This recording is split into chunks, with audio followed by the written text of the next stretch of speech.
So I think what's happening in the lending industry, particularly in the SME space, which we operate, is you're starting to see a continual push by financial institutions to see how they can best address the SME industry. It's relatively underserved as part of the wider lending landscape, and it's platforms such as Beehive that are trying to help close that gap. You've got a large funding gap here in the MENA region. World Bank estimate that around 260 billion. So anything that can go towards helping SMEs get faster access to finance at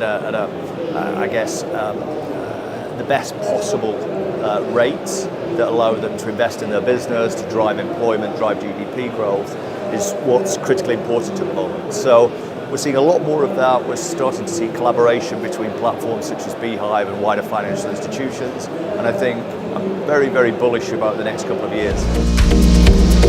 I think it's very important and only increases as we go forward, because ultimately an SME is made up of business owners or individuals. And as we get more and more engagement in our consumer lifestyles, not just in finance, but in social, in leisure, whatever it may be, then those expectations follow and are pushed into all other areas of our life, whether that's professional or personal. So therefore, I think any business that is dealing with the SMEs or is dealing with corporates needs to start bringing that type of retail engagement model into not only the professional sphere, but the financial professional sphere. And that's happening more and more.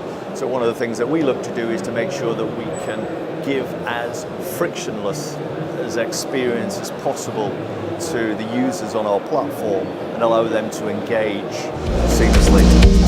When it comes to SME, as it does to just the individual, it's all about how do you remove friction out of the process as much as possible. SMEs want to be able to access finance.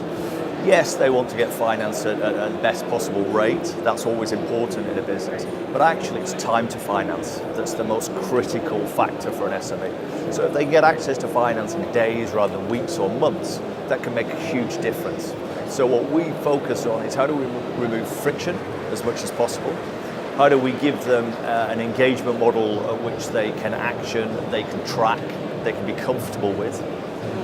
And also, how can we create some community around that? So because we're a digital platform and we are essentially connecting individual investors into SME businesses, it also gives those SMEs, in essence, a marketing platform to then reach out to individual investors as well. So we build that social community where they can also maybe give additional discounts or services to people who invest over the platform into the business. So by creating that community, you hope to forge stronger bonds between individual investors and the SMEs, but also you are raising the awareness of the SME's business into that community, and you're trying to give them that time to finance acceleration, that good cost of finance, and that flexibility in matching the right product to their actual requirements. I think the lending landscape will follow very much the wider fintech landscape, which is through 2018, 2019, you'll see a lot more collaboration. I think there is now an acceptance between existing financial institutions and fintechs that there are synergies to be exploited by both parties coming together, and to try to take the relative strengths of each side of that equation, bring it together, create something that is greater than the sum of the parts. And I don't think lending will be any different. So already we are in discussions with different financial institutions who we can work with and help be an effective and efficient distribution mechanism for their balance sheet, help use our agility and I guess our startup mentality and DNA to help accelerate some of the processes or the engagement models with the financial institutions, but they again can bring their larger balance sheets, their existing customer base, that we can then help together with them